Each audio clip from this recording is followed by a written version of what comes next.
The Business of Esports podcast is brought to you by G Fuel, the official energy drink of esports and the original energy formula of gaming. Visit them online at gfuel.com.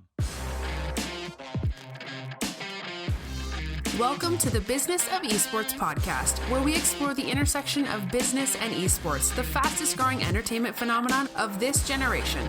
Please welcome your hosts, Arda Okal, William Collis, and Paul Dawalibi. The Business of Esports podcast begins now. From the keyboard to the boardroom, this is the Business of Esports podcast with William Collis, Paul Dawalibi, and I'm your host, Arda Okal. Thank you very much for joining us every single Thursday, wherever you get your podcasts. If you rate, review, and subscribe to the podcast, it'll help others find the Business of Esports podcast. We very much appreciate that. This is a great intersection, if you're just joining us for the first time, between the business stories, the biggest stories from the C-suite, money, power, decision-making in the business of esports. And we had quite the week. We actually had our first live panel. The three of us were joined by some esteemed guests in Boston at PAX East, and that would be a good place to start the podcast. We all had some interesting experiences at PAX East. For some of us, it was a multiple time being there. Others, it was a first time being there. Paul, let's start with you. I think was this your first time at PAX East? This was my first time at PAX East, actually. How was it? Eye-opening. Very eye-opening. It was, I mean, if you're a gamer, this was like Disneyland. This was better than Disneyland. And from a business standpoint, I was amazed at the scale. I was amazed at the amount of companies and people there, and people excited about esports and people excited about the gaming industry. I think it reinforced my own thesis around the incredible opportunity around gaming and esports over the next couple of decades. And it reinforced my belief that this is an inevitability, right? Like the volume of people and the excitement, it really reminded me of, I went to the very first, this might tip my hat in terms of my age, but I mean, I was around and very active as a VC during the whole Web 2.0 kind of revolution that happened. And this reminded me of the very first Web 2.0 conferences as sort of social and mobile were taking off. And there's palpable excitement. Yeah, I think, first of all, PAX East is I've actually been going to PAX East since I believe the first PAX East. So to me, the incredible thing about the conference is not sort of the size and scale and wow of the PAX East setup, which has been impressive for the last few years, certainly. And even when it first launched, even though it was early days then, was actually pretty strong even then. It's how much, in my mind, esports has taken over what is supposed to be a gaming conference. Like, that's the incredible part for me. Like, PAX East originally was just a nerd convention for people who liked Penny Arcade, which was me, by the way. I love Penny Arcade. And it was dominated by board games, card games, and traditional video games, right?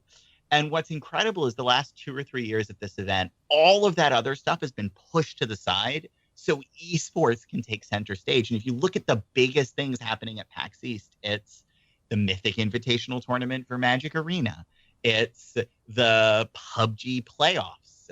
It's the, surprise Fortnite pop-up tournament taking place in, I think it was the Raytheon booth. I can't remember. I don't know. It's just insane to me that all the marquee events, what should just be a pan-nerddom gaming conference, have transformed into esports. And it really shows to me how esports is just dominating not just the its own little corner of the world, but the entire gaming zeitgeist right now.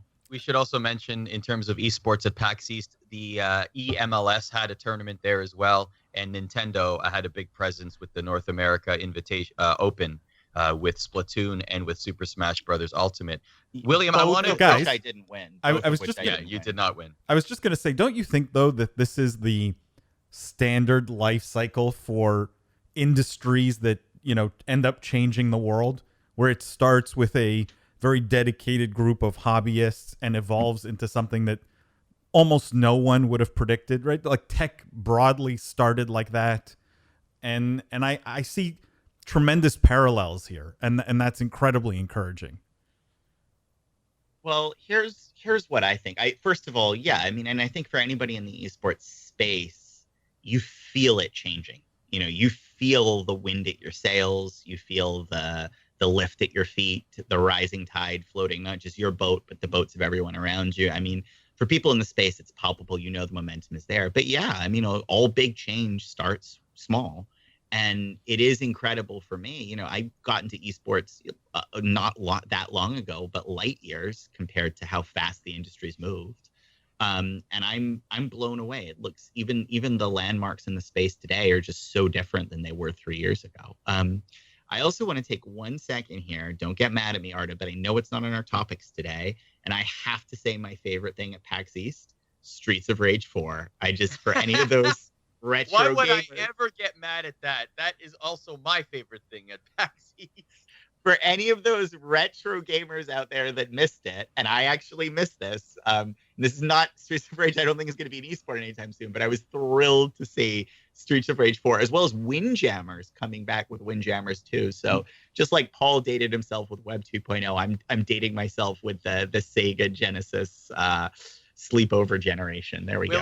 William, I want to ask about Magic Magic Arena, because that was certainly among the biggest presentations on the floor at PAX East. It was happening all weekend, $1 million in prize money. We talked about it on our last podcast. And by all intents and purposes, it seemed like a success. There were consistent large crowds there at PAX East itself watching this unfold. It seemed like the production value was very high. It seemed like people were happy about it, and there was chatter on the floor about it as well. So from your vantage point, William, being a competitive card game enthusiast and expert, having teams in the space, what did you make of Magic's presence at PAX East? Yeah, so full disclosure to listeners, my team was competing in that event. We had 3 players in the top 64 invites, and we finished double top 25.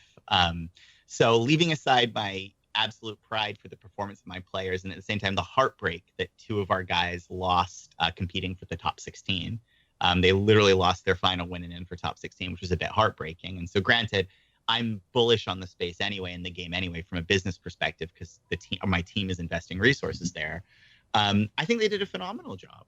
Look, I think the Wizards of the Coast guys have always done an excellent job of producing live events. And in the gaming space, we may not have paid too much notice to that because it was about physical card games and board games. And so we kind of, overlooked that a little bit. But they're taking that exact same enthusiasm and know-how, and by the way, massive dedicated community, and moving it into esports. And the benefit of the fact that they're an experienced, seasoned organization that knows how to put on a good show is clearly showing. I mean, they did a ton of things right, from how they set up their booth at PAX East for sort of maximum impact and visibility, to how they planned and structured the content to make it digestible online, as well as to give them a great library of future clips and edits to use to promote the game across its next quarterly period, to just the players they chose to invite and how they chose to invite and highlight them, and who they pulled in from the wider gaming community to cast the event. I mean, it was just super professionally run through and through. And candidly, a lot of quote unquote first time esports orgs wouldn't look anything like that. But because Wizards is very much not a first time esports org, they've been doing this for 25 years plus.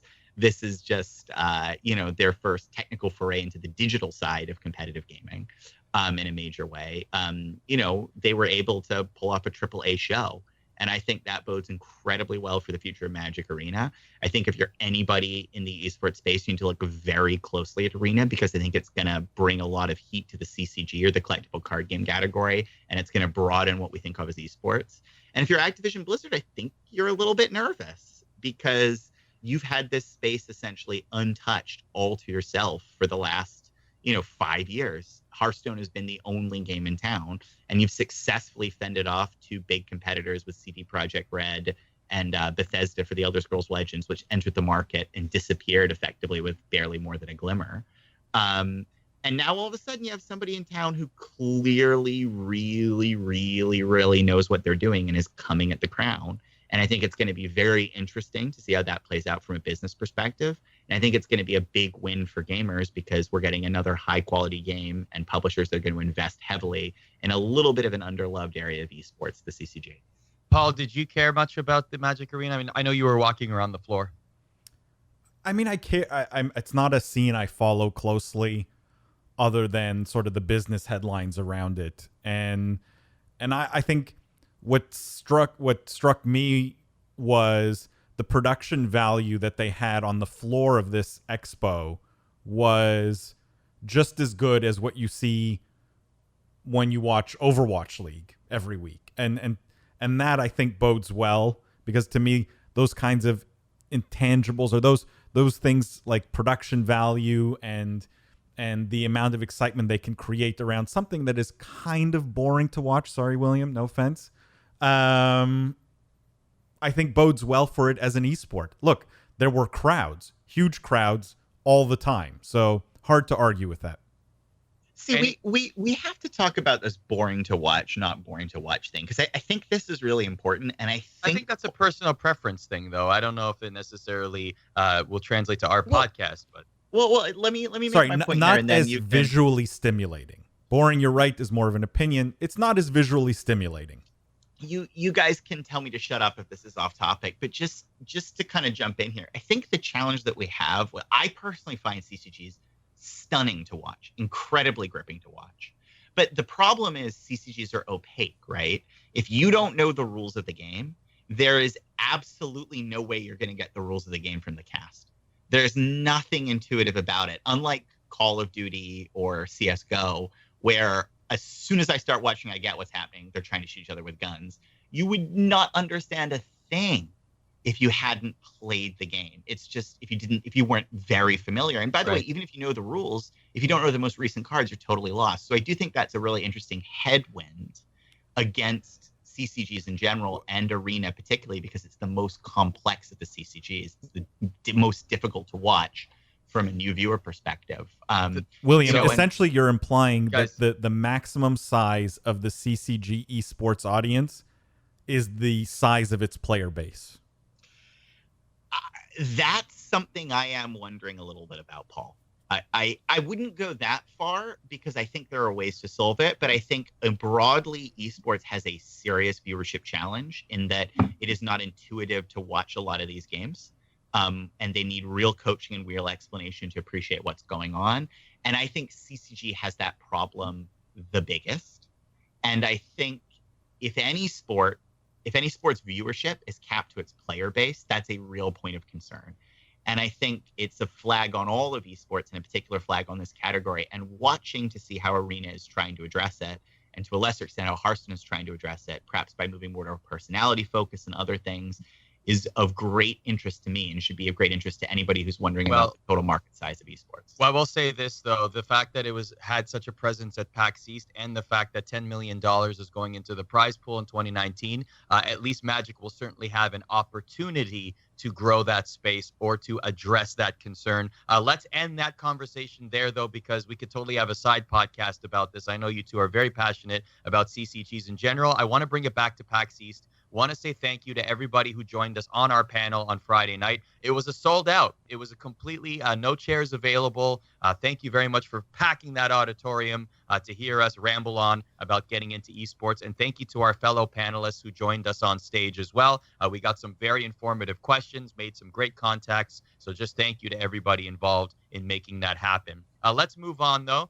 We will be having other live events and live shows and talks throughout 2019. Keep it locked at The Business of Esports, thebusinessofelsports.com, and you'll also get a daily news dive there as well. Paul puts it up every single day. Many of those topics we talk about on this podcast, like this one. Ninja will be appearing on Red Bull cans. This started on April 1st. For a limited time, fans can buy Red Bull cans with Ninja's face on them. It goes on sale in 4 and 12 packs while supplies last. That's according to Red Bull. Major celebrities and athletes have been part of this kind of promotion in the past, including soccer player Neymar Jr., who played Fortnite with Ninja during the Ninja New Year's broadcast.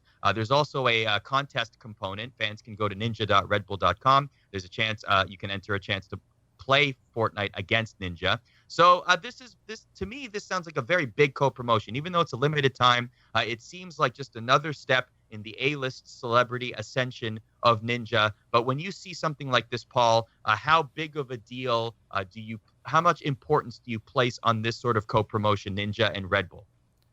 For Ninja, this is great, right? If I'm Ninja, I am thrilled. My face is on a Red Bull can. I can walk into a 7-Eleven and buy a Red Bull with my face on it. Like, for Ninja, this is the dream. But for Red Bull, I don't get it. I don't get it. It's so uninspired to me. It's so lazy. Like, this is the big partnership with Ninja. We're going to put his face on a can and think this is going to sell more Red Bull.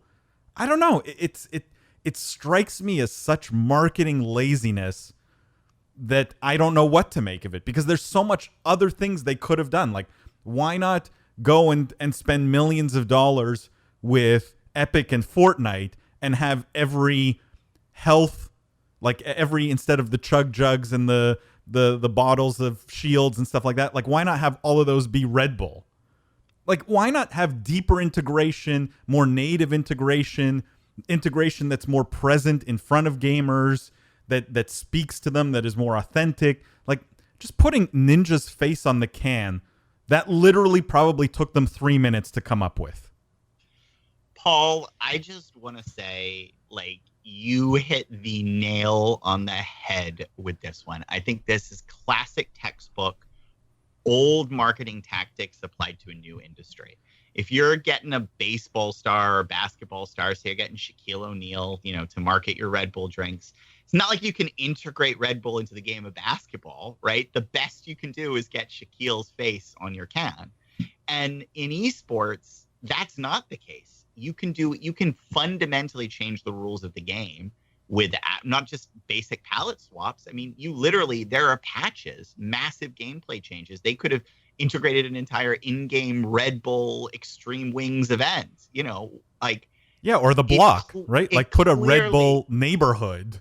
Exactly. It clearly wasn't on the radar of the Red Bull guys, because they're still approaching this with a late 90s, sports playbook. And it's a huge miss, because at the end of the day, too, I'm not even sure, like, the thing that's most associated with Ninja is his face. You know what I mean? And this is a weird argument, but let me try to make it. This idea of a person's branding being their physical image seems very strange when this is a digital game. I think arguably Ninja's digital persona, the customization of his avatar in game, for example, like, might have more weight and interest to the players. I would have so much rather have seen a Fortnite-ified Ninja model appearing on the can than just generic old his face blue hair, real world, because it's just so it can be anything. It's like a box of Wheaties. Come on. If I'm the CEO at Red Bull, I'd be firing literally the entire marketing department that put out this nonsense. It's so lazy. It makes me angry. It's so lazy. I would go one further, actually. I would go to them and I'd say, guys, this is the best idea ever. Now do a proof of purchase campaign where people can mail in the proof of purchase from their Red Bull cans, and the winner will get a special meet and greet with Ninja. That's real cutting edge. I think that's part of the component. I think that, let me just go to the website. Or a Ninja skin in game. Like, Ninja's been asking for a skin in Fortnite forever. I don't know what the politics are there with Epic, and they haven't done it. But, like, how great would it have been to have a Ninja skin with Red Bull ads all over it? You guys understand I'm being facetious with my remark, right? No, I know, but like, this is kind of the point. Like, it took us 3 minutes to come up with better ideas, which means it took them 30 seconds. I mean, unless the one thing I'll say is, unless we're not understanding the full complexities of it being a three-party negotiation. So here's the contest. Sorry to interrupt you. Here's the contest. So it's basically, you go to ninja.redbull.com. You have a chance to play with Ninja. To enter, you submit a photo or video showing what makes your game unique. The winners will be selected based on creativity, authenticity, and aesthetic. And then that's how you enter the contest. Now, to me, having the Ninja Red Bull can as part of your contest, your photo or video, is probably going to give you a leg up. It doesn't say that on the website. I am simply assuming that. But if you have it there, I'm sure that Red Bull will take note of that a little bit more, and you might have a better chance. To win the contest. And so for me, that's a really good, that's a win, because people are going to now buy the cans, and it's limited time. So collectors will want that because it's a limited run. And so I'm not as doom and gloom on this as you both are.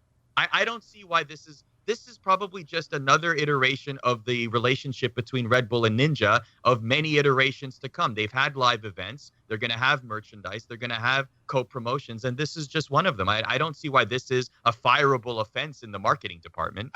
I'm sorry, guys. I didn't even realize this was paired with a chance to play with Ninja. I was making that up as a bland meet and greet excuse. I didn't even realize that was the focus. Yeah, like that, to me, that makes it worse. It makes it worse. So bad. It's so bad. Why? Explain why. It's just so uninspired. It really is. Like these are marketing ideas from literally 50 years ago. Like there's nothing innovative or new, nothing that leverages the digital, as William said, the digital sort of nature of the product here. Like there's literally nothing they're taking advantage here that makes this original, engaging, interesting. I think if I'm even giving Red Bull any benefit of the doubt here, and I hate to do it because I think they were really stupid on this one, is that to be able to sign someone like Ninja, he probably said, yeah, give me a can with my face on it as a pure ego play, right? Like I'm assuming he must have asked for it because the marketing people at Red Bull cannot be that dumb. And you don't think that's a drop in the bucket for them? You don't think, yeah, sure, we'll give you a can. That's no problem. No skin off our back. It's a limited run. It's not like it's going to go on for a year. That's no problem. Let's cater to the vanity. You don't think that was in play and that's a smart move? Again, I said that's like the only scenario where I think I can give them some credit here. And they appealed to his vanity to try and sign him. But if I'm the CEO of Red Bull, this is not about making Ninja happy. This is about selling more Red Bull. And I don't think they've accomplished that goal. I just think I'm just stunned, because even if your goal is like, again, let's say you're committed to doing the meet and greet with Ninja, that's what you want. Turn it into a Ninja will host your stream event and mobilize the streaming community to start producing your best Red Bull promotional content to get their attention.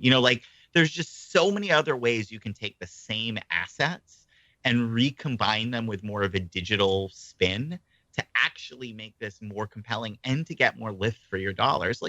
I don't deny this is going to have some success metrics associated with it that'll look pretty good, because Ninja's a really popular guy.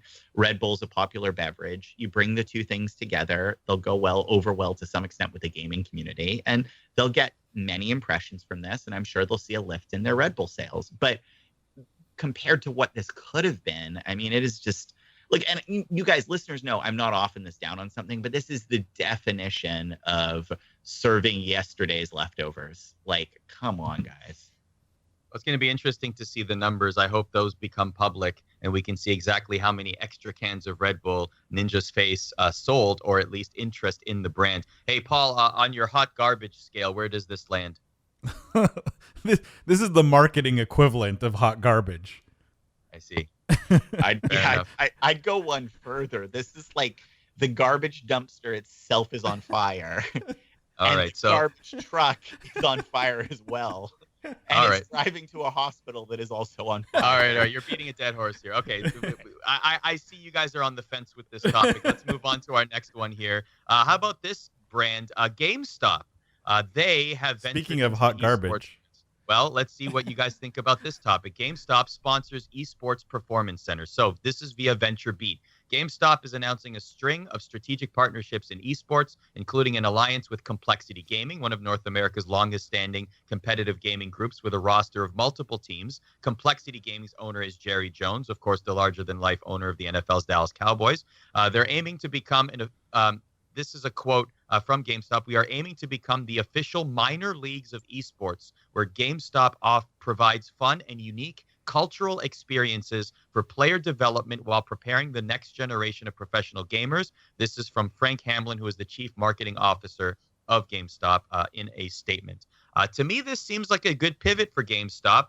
The brick and mortar stores, certainly everyone can see on the decline. So to carve this kind of niche in the esports sector seems like a very good idea. Well, Yeah, this is a company that's out of options, right? Their core business, selling games, was careening towards the wall of bankruptcy at high speed.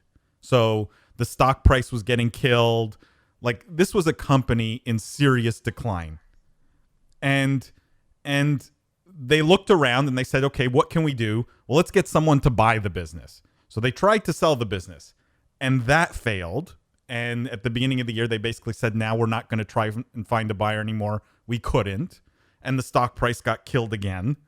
And now they're at a point where they have to think of something, right? They can't just all go home and put their pencils down and stop working. And esports is as good a bet as any, right? There's a lot of hype. The hype can mask all of the hot garbage that is their business, hopefully. And so they're betting on this rising tide floating their boat as well. Now, here's the crucial problem, right? At the 30,000 foot view says, okay, this is smart.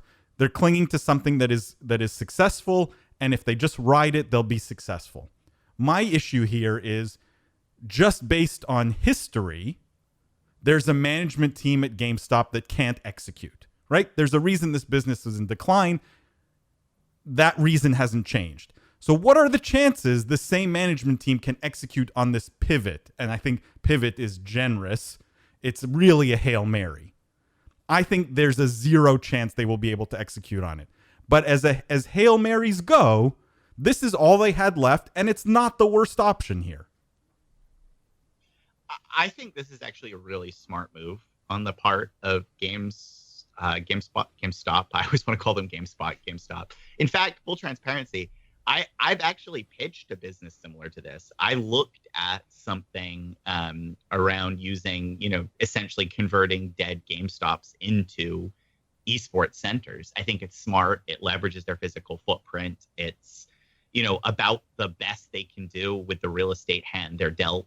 And it's at least moves them from the history of gaming to the future of gaming in a smart way. And I do think these sorts of hyper-local events are valuable and important. So I would give them actually a 10. I mean, a 10 here for strategy. My concern is the exact same concern of Paul's, which is I'm really nervous about the execution risk here. And even looking at what they're planning to do, first of all, an 11,000 square foot gaming center, I'm not sure that's the right model for what they need to pilot here. Like, I think what they really need is small format, 3,000 foot stores, or 3,000 foot execution centers, so that they can really have a product to swap the stores out. These guys aren't going to turn into a stadium creator. Ultimately, what they do needs to be replacing or augmenting their existing footprint in malls. And starting with an 11,000 foot build out, I get it's marquee, I get it's exciting. It really doesn't tell you anything about the viability of this as a small scale concept. And candidly, that's what GameStop needs for this to work. The other problem, just very candidly, is the partners they've picked. It's a weird mix of partners. It's hyper local to the area they're building things. Complexity is their big marquee partner, which candidly, while they're a very strong pro team, they're not a Cloud9 or a TSM, right? They're not the biggest name you could possibly think to land for this, which, if you're swinging for the fences, I would want to see these guys really swing for the fences. Overall, I already see sort of these signs that look like, well, the strategy arrow is pointing in the right direction. The bricks that arrow is laying aren't quite syncing together. And candidly, for GameStop to have any future, it has to have a 10 for execution and a 10 for strategy. And I wouldn't be rushing to buy their stock right now. Let's put it that way. And William, I mean, none of their existing business even helps them, right? Like, you could argue that, okay, they have all these stores that should be easy to convert into mini arenas or hyper local kind of arena plays. But it's not like malls are so hard to get into. All these malls are suffering. They all have tons of empty space they're practically willing to give away these days. Like, that's not the barrier here and the huge advantage GameStop has over someone else moving into the space. Their brand is mostly mud, right? Like no one gets excited about going to a GameStop anymore. So I don't think they have that. And clearly there's the execution piece missing just historically. So I don't know what they've got here. It's really a restart. Here's a thought, Paul, because you talked a lot about local activation on previous podcasts. GameStop has locations in malls, lots of foot traffic, and gamers willing to go to their locations for something worthwhile. In the statement, it said fun and unique cultural experiences. So if GameStop suddenly pivots to becoming an event promotion team where they have fun events at the GameStops in the malls, maybe that would be a successful formula. Arda, don't get me wrong. I am totally bullish on that play. Hyper-local esports arenas or locations will be a thing.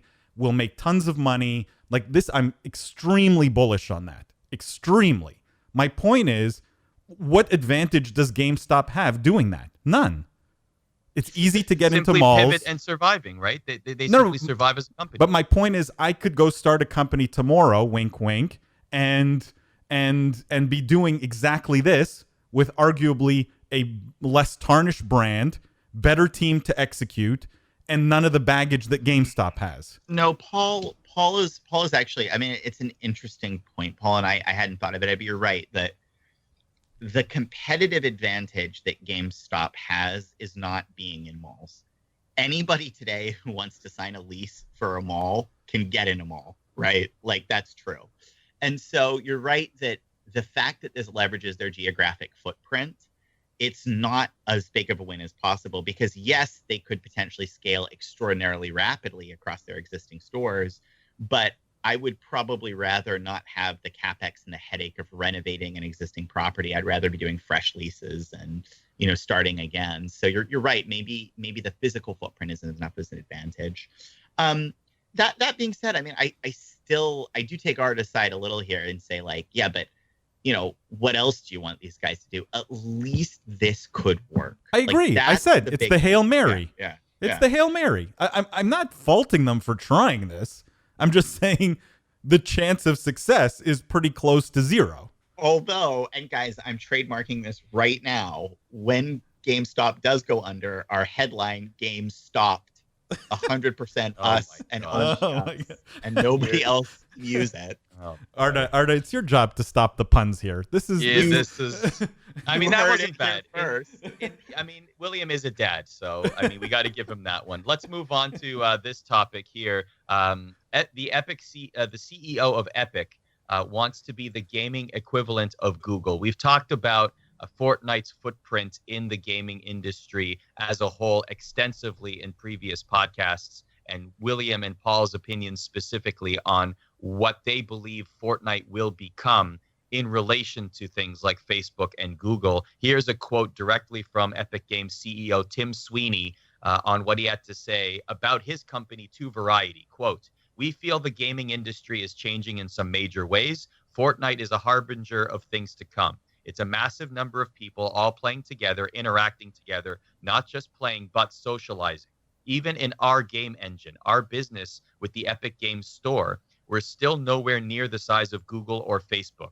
We really aspire to be that level of a supplier to the developers of the world. When you line up Fortnite with the other things we're doing, we are a business very well positioned to do that." So one piece of the pie that we haven't necessarily dived into on this podcast is the store. There is, of course, a component where creators get a kickback using a creator code, but also the idea of the Epic Store going up against Steam and possible exclusives in the future in terms of games. So, William, let's start with you there. What do you think of these comments from the Epic Games CEO and also how they are trying to position themselves in the market? I love it. I think that they are smart to take an expansive view of their property like this. I think it's deeply intelligent to recognize that what they have is a ton of engaged users, and a ton of engaged users can do more than just play the one thing they're engaged with right now. I think the Epic Store itself as a concept, I'm not totally sold on. I think there could be a fresher take here. The thing I've always dreamed of, and I really mean dreamed of this, is I wish Hearthstone was part of World of Warcraft. And by that, I mean, I wish World of Warcraft, this vibrant, interactive world, the fantasy of the CCG Hearthstone, the esport Hearthstone, is that you're actually playing cards in a tavern in World of Warcraft. I wish the way you played Hearthstone was by going into World of Warcraft, entering a tavern, and starting it there. I love the idea of one interactive world serving as a gateway to lots of other interactive experiences. I wish the Epic Store looked more like that, because I think that level of integrated sale is where the future and where things are going. But as an aspirational mission, I'm very, very happy that this is the view Epic is taking, because I think, candidly, it's probably the only way that justifies is their $1 billion capital raise. But also, they are positioned to be this if they're smart. This is the biggest win they could get, given their esports dominance, their title dominance today. And so I'm happy to see them continuing to dream big. I mean, I saw this a little bit differently in the sense that a lot of the article focused on the engine, right? The engine, the game engine that they've built, and they see that as kind of the platform that all games will be built on. They see themselves as the underlying infrastructure of gaming going forward. And that reeked a little bit to me of like justifying an inflated valuation after the fact, because the reality is the engine is really just a small part of their business today, or a relatively small part of their business today. And I was a bit surprised to see little or no recognition, in fact, in the article of really the platform that they have being Fortnite. I mean, that is the platform. And if they have ambition to be Google or Facebook, it's Fortnite that's going to get them there, because Fortnite becomes the social network for 8 to 16-year-olds, for example. That's the opportunity. And I'm not sure if it was just the article that was written poorly, or if it was really the guys at Epic not recognizing what they've got and the ambition sort of surpassing their reality, right? Like when your eyes get too big, you miss kind of what's in front of you, and the value here is in Fortnite. And if they focused on building Fortnite out into a real social network, they would be the next Google or Facebook, right? There's an entire generation, there's an entire age group that would use Fortnite as their Facebook or Google today. And I worry a little bit that the ambition gets too big, or they start thinking everything they're doing is going to be the next fill in the blank, like their engine or whatever else, or their store, and they lose sight of the golden goose that they've got. Yeah, that's fair. I take that point, Paul. I guess I just assume, because this is a variety piece, they're focusing on the easier to get elements of this. My impression from other announcements I've seen from them is they're aware that their primary platform is the game itself. But I mean, maybe I'm wrong. Only Epic internally really knows what their strategic vision is. But I think it's cool that we're even talking about this. I think it's cool that we're even talking about a Google of esports. And I think it's interesting that there's at least potential that one of the biggest games in the space recognizes their ability. Maybe they don't know the right pieces of it, but they recognize their potential ability to be a broader platform outside of just an interactive competitive battlefield. How much of this is, before we move on here, how much of this is the fact that we've talked a lot on this podcast as well about the shelf life of video games in general, right? How long will Fortnite be popular or in the gaming zeitgeist? How long will other games, the popularity of esports in general, really tied to how long a title lasts as a game that is successful or interesting, etc. How much of this success is tied to whether or not Fortnite remains as popular as it is? Well, I just got my Fortnite face tattoo, so it's got to last for at least another 60 years, or else I'm going to look like an idiot. But that's kind of, Arda, you make a good point here, in that's the subtlety I think I was trying to articulate, that if they can evolve Fortnite into something greater than Fortnite, it will have tremendous legs and longevity. If instead they look to leverage their Fortnite success by focusing on 12 other things that are not Fortnite or Fortnite related, then I think it won't have longevity. They'll lose sight of the thing that's going to get them that longevity. Right? Fortnite evolving into a social network is the thing that makes Fortnite last a decade or two. And likely changes the paradigm where other similar games follow suit. Yeah, and there's, by the way, I mean, Paul's not crazy here. There's a proof of concept, and this is World of Warcraft. Why is World of Warcraft stuck? Why are we still talking about the latest World of Warcraft, expansion? It's because it's primarily, I would argue, yes, it's a game. Yes, it might even be a good game, although they've repainted the house so many times. It's a little hard to tell. But it's a social platform. If you've played World of Warcraft, you have an entire life online there. 90% of why you're logging in is for the interactive experiences with friends, and it is that Fortnite needs to ultimately build to have a very, very long life cycle. Because otherwise, it is true that technological advances will render the engine obsolete, the gameplay obsolete, the game design decisions obsolete over time. And so, looking to World of Warcraft is not, that's the model here for how you take a gaming experience and you translate it into a permanent touchstone in the community. Next topic. I was Epic. Oh, sorry, I was going to say, if I was Epic, I'd be hiring, like Facebook has been taking a real beating in the news in all kinds of ways over the last, few years. I'd be hiring some of the best talent away from Facebook, not from other game developers. If I'm Epic. That's a very good point. Get thought leaders from those spaces that have already succeeded and bring those thoughts and those paradigms into your business. That's it. And that's why Paul is on this podcast, and that's why this podcast is doing as well as it is. We thank you for listening, by the way. We appreciate the incremental rise week over week. We have been noticing, and we do appreciate it very much that you are finding this podcast. And also, by the way, please follow us on social media at Busy Sports on Twitter and on Instagram as well. Let's move on to our penultimate topic here on the podcast. Turtle Beach sells 30 million headsets. This is a record. There is some stock analysis. I know that we don't dive too much into stock opinion because we cannot do so on this podcast. However, just thoughts on the company itself. Now, this is via Benzinga and Forte. Turtle Beach doesn't appear to be resting on its laurels, even though it's been number one in the sector in revenue for 9 straight years, according to Forte. In terms of stock guidance, it said Turtle Beach issued what many saw as weak guidance earlier in March, but Forte said he views the headset maker's guidance as ultra-conservative, considering the popularity of Battle Royale multiplayer games, which require players to use headsets and hear other players, of course, and the general overall popularity of gaming. We talked about Turtle Beach and their deal with Rocket on an earlier podcast. They seem to be popping up here and there. We did see them at PAX East with an activation as well. Paul, let's talk about these thoughts on Turtle Beach and your overall thoughts on the company as well. I'm not surprised, Arda, that this is the kind of result that we've seen from Turtle Beach, or that we saw from Turtle Beach. What's interesting is if you listen to their earnings call and things like that, they claimed the big bump in headset sales was due primarily to Fortnite. Right? It was guys playing Fortnite. It was kids playing Fortnite that wanted better headsets, better equipment. And so they went out and they bought Turtle Beach headsets.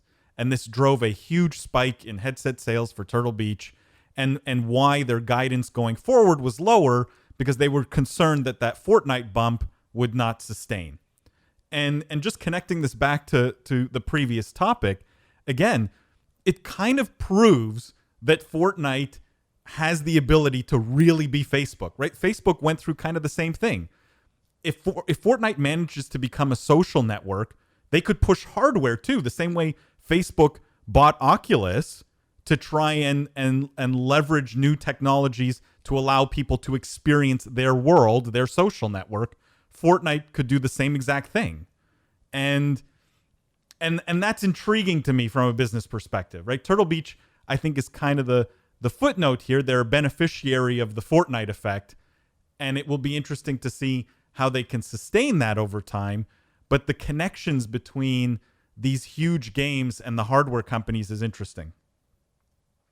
Yeah, I just think it's a reflection of the fact that, well, I'd phrase this differently, which is you wouldn't be surprised if you read a piece of news, 30 million personal computers sold in the last quarter, right? Sure. I think it really is just what we view as baseline to interact with a game today has really expanded. It used to be, I'll have my, junky tinny speakers that came packed in with my desktop, right? I'll have my, compact Presario, pre-built keyboard, and all it just doesn't, the peripherals don't matter. All I need is one I can run the game. That's the baseline. But over the years, games have gotten so immersive and so impressive that what is considered baseline to have a good experience with the game has crept up. And headsets are just the latest beneficiary of that. They're the latest peripheral to be viewed as sort of what you need to be competitive in the game. But I think what's interesting is going to be the second order effects. When do we hear announcements about gaming chairs selling 30 million, in a quarter? When do we hear announcements about wrist rests to prevent carpal tunnel selling 30 million? Because this isn't a trend that stops with headsets. This goes all the way down the line. And it's going to be interesting to see that cascade as the entire accessories industry around esports continues to expand. I mean, there is a point, William, where the trend does get ridiculous, though. And we weren't planning on discussing this topic this week, but there was a piece of news that came out like yesterday or 2 days ago that one of the gaming chair makers, I don't remember, I think it was Secret Lab or one of those guys, was doing a partnership with Dead Mouse to do Dead Mouse branded gaming chairs. And I looked at this and I thought, wait a second, you can't even see the branding. You're sitting on the damn thing. Like, why would you buy a Dead Mouse branded gaming chair? No one watching you stream can see it. When you're sitting on it, you can't see it. Right? Like, there's a point where the accessories business does become ridiculous. Yeah, I mean, obviously there's a bridge too far for all of these things, but I actually think with esports, the bridge is very far because you spend so much time in front of your computer, even when you're not gaming for most people. I think the willingness to spend on these categories is deceptively high, particularly when they're dual purpose for both work and play. And candidly, I think gaming has a lot more in common with a race car than it does with lacrosse, in the sense that you need a really, really elaborate immersive setup to fully transition to the other world, right? And you need more of a race car around you than, just the stick and the ball. So I think it's going to go pretty far. Now, the thing I'm waiting for, guys, is Steel Battalion. Does anyone remember Steel Battalion? Mm-hmm. That was when, I think it was Sony was the game studio that did it, literally sold an entire mech controller for its mech simulator, a $200 mech controller. I am waiting. That is the bridge too far for peripherals, by the way, but I guarantee we're going back there. I am waiting for the next $200 custom-built interactive monster that sits 2 foot by 2 foot on your desktop. I'm waiting for somebody to try that again, because that's when we will know the trend has gone full circle. William, I had that controller. As a huge original MechWarrior fan, I did have that controller. Paul, good to know. We're gonna have to play Steel Battalion then. Oh my gosh! Actually all right. Well, while you guys prepare your Steel Battalion games, let's get to our main topic here, and that is viewership, in particular Overwatch on traditional television and on Twitch. Some interesting numbers have been released, particularly regarding Overwatch. So, Overwatch was on ABC. We talked about it on the last podcast, but since then the ratings are in. The Overwatch League Grand Finals aired on ABC. It pulled in 367,000 viewers on Sunday, March 24th. The semifinals aired on Saturday, March 23rd, had 306,000 viewers. These numbers may seem small in comparison to the millions of viewers that college basketball logged during the same time slot, but in comparison, last year's Overwatch League Grand Finals drew 289,000 per minute viewers from the U.S. The full per minute audience number also pulled from streaming websites such as Twitch, MLG, ESPN's app. Overwatch League Season 2 opening week had a per minute audience of 440,000. So a little bit comparable there on traditional television. Just to give you a comparison, the 367,000 Grand Finals viewers on ABC beat out a CSGO Finals game and a regular season NHL game with popular teams, according to ShowBuzz. In addition, an estimated average minute audience of 105,000 viewers for Sunday's Overwatch League Finals were in the highly coveted 18 to 49 age demographic, which is very good for sponsors. Coming up, ABC will be airing the Stage 2 semifinals and finals, as well as the All-Star Games, which take place between Stage 2 and Stage 3 break. So that will also air on ABC. Let's start with that portion of it, the linear television numbers. So pretty good in comparison to other things. They were going up against March Madness. We don't have to dive into the whole should esports be on linear television. Let's just talk about these numbers in particular. William, let's start with you there. When you hear that number, are you impressed or are you underwhelmed? Yeah, I'm pretty impressed, actually. I think, what is it, like a regular, I read somewhere, I don't even know if you cited the statistic, like Disney XD averages like 100,000, typical viewers, like a Disney XD broadcast. And those are relatively, that's considered relatively good media. I know because I bought media in the toy industry when I worked there a while ago. So the fact that it's doing triple that, I think, is really impressive. I'm a little bit stunned. I think Paul and I have both said we don't believe the audience wants to watch this on TV. And yet here we are seeing people watch it on TV. I think it bodes very, very well for the Overwatch League. It's a nice boost to them, and it shows that their decision to try to make esports the most mainstream sports-like property possible is paying dividends. At the same time, I think a 300K concurrent viewer on ABC isn't the end goal for those guys, right? Their goal is the Super Bowl. That's what they have in their sights.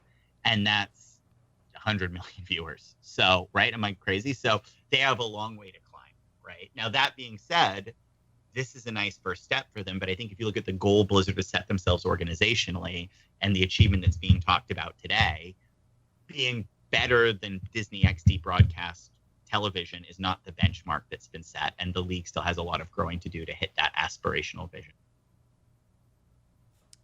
I'm impressed, right? Like I'm not surprised. I think the numbers are good.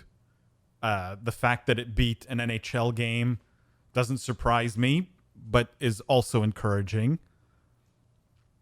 I just think so much of the success, and I've said this before and I'll say it again, so much of the success is because Overwatch League was first and Overwatch League is consistent. It's structured, it's consistent, it happens the same time, the same days. They're the first to do it. It feels like a league. You're following your city. Like all of the structural things that they got right here is what's driving this. What scares me is the second part of this news story, which is if you looked on Twitch, when Overwatch League is off, in other words, like between the stages, the game doesn't even crack, I think, like the top 10 or top 15 on Twitch, which means no one's streaming it, no one's watching it. So let me interject here because that is the second part of the story, and I do have the numbers here as you bring it up, Paul. So the Esports Observer usually is posting numbers. How many hours have been watched, average minute audience on Twitch. They have a really intuitive graph where you can see which games are performing, etc. The week of March 22 to March 31st, where there is no Overwatch League action, we know that consistently League of Legends is among either the top or top three for sure. In that week, from the 22nd to the 31st, League of Legends had 22 million hours watched. Grand Theft Auto had 17.5 million hours watched. Fortnite, 17.3 million hours watched. Apex Legends, 7 million hours watched. IRL chats is somewhere in the middle there. I think it's in the tens of millions. But as you mentioned, Paul, Overwatch is not in the top 10 on an Overwatch League off week. Now, just to dive deeper into that, because there is more to this story, League of Legends has also recorded fewer than 20 million hours watched in the week 2 times since the beginning of February, so simply asserting its dominance in terms of viewership.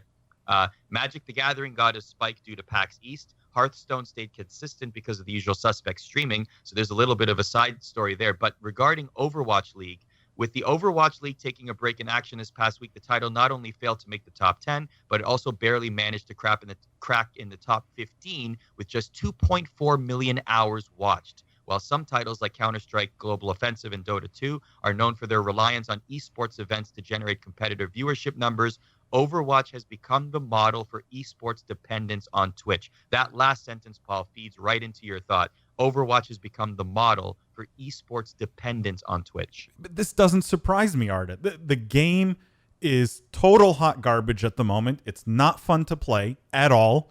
The queue times are getting longer. No one wants to play the game. No one wants to watch the game.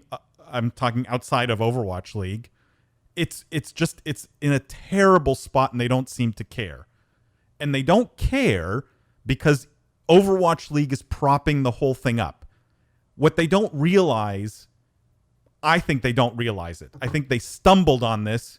They were first there. They did a lot of things right by having this structure and the regularity of the games in Overwatch League.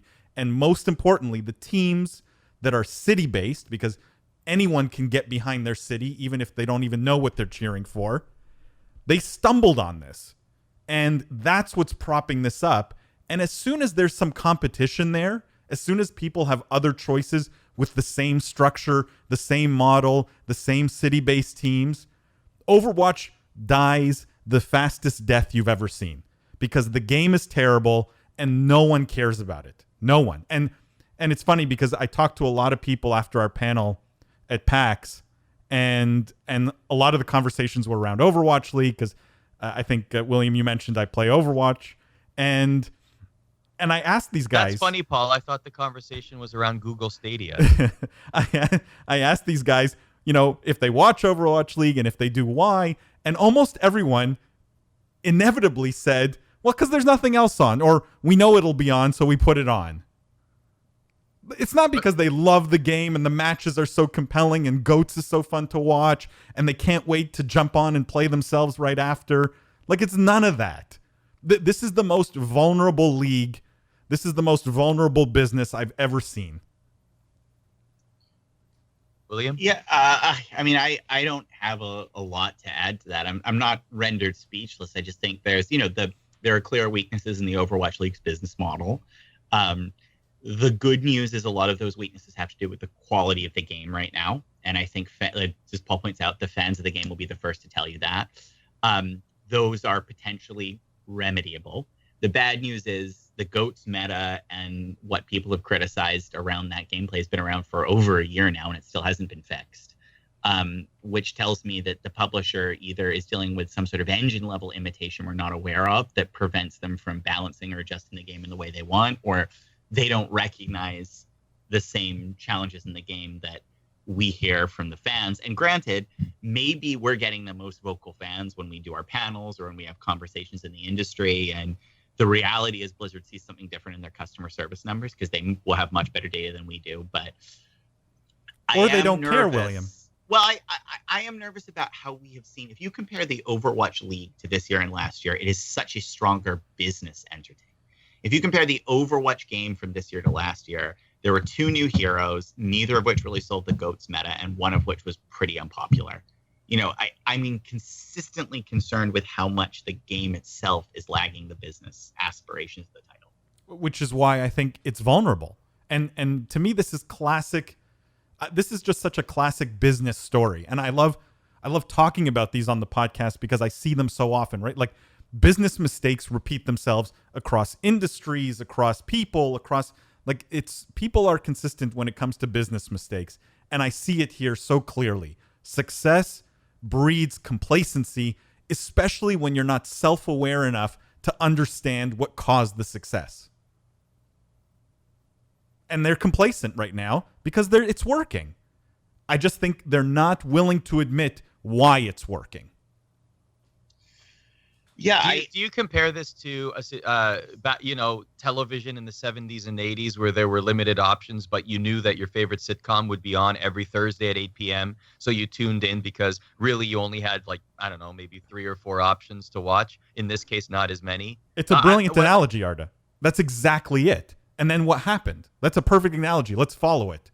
Cable TV comes along, better options, better programming, and people jump ship.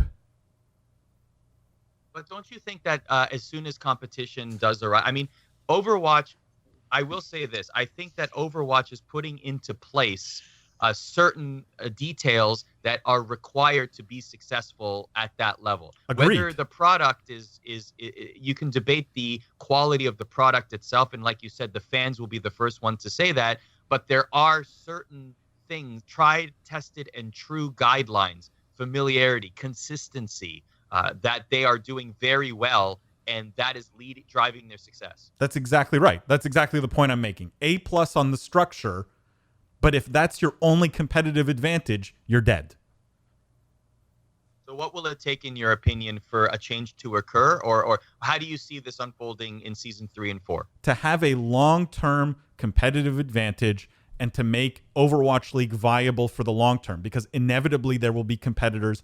Inevitably other people are going to wise up and realize the strength of Overwatch League is in its regularity, its schedule, its production value, it's all those things.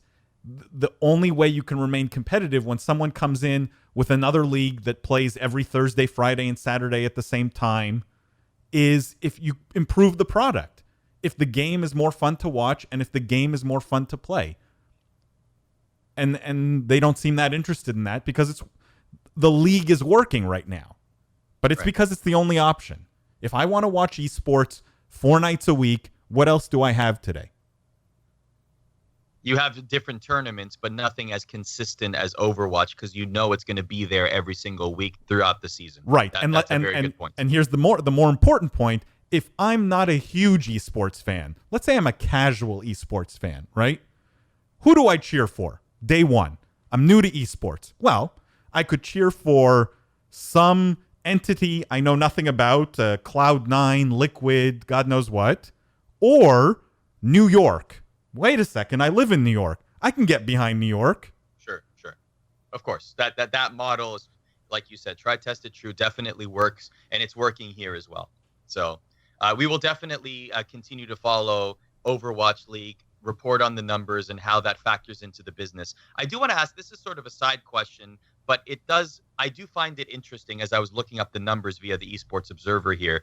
Grand Theft Auto is second consistently in that league. Now, definitely not esports conversation here. This is, of course, more streaming. But also, Sekiro is in that conversation as well. I believe they're at the 10 million mark, and they're consistently there in the top 5. Take me into the board meetings of these companies. When you see these numbers from a streaming perspective, is that simply a, hey, good job, we made a great game and we can monetize this in some way? Or does that whet your appetite to possibly create an esports offering of some kind? Or is that just like completely out there?